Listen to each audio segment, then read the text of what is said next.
আমি একদম টেস্টি খাবার নিয়ে চলে এসেছি। এটা হচ্ছে কাঁকড়া মাছ, সামুদ্রিক কাঁকড়া, ভীষণ টেস্ট লাগে। তো আমি কড়াইতে তেল দিয়ে দিয়েছি, তার মধ্যে লবণ হলুদ মাখিয়ে কাঁকড়া মাছগুলো লাল লাল করে ভেজে তুলে নেব। এবার আমি তেলের মধ্যেই দিয়ে দেব জিরে আর তেজপাতা, তার মধ্যে দিয়ে দেব রসুনটা একটু ভালো করে ভেজে নিতে হবে লাল লাল করে, কারণ না হলে গন্ধ লাগবে।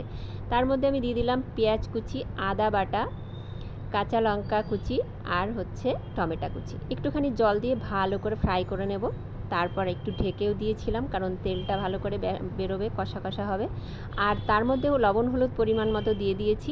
এবার আমি কাঁকড়া মাছ আর আলু দুটোই দিয়ে দেবো, দিয়ে ভালো করে কষে নেব। জানো তো, অনেকবার আমি কাঁকড়া মাছ রান্না করেছি, কিন্তু কালারটা একটু লাস্টে গিয়ে একটু কালচে কালচেই আসে। সেটা আমি একদম পারফেক্ট করতে পারছি না, জানি না কেন। দেখি আজকে কেমন হয়।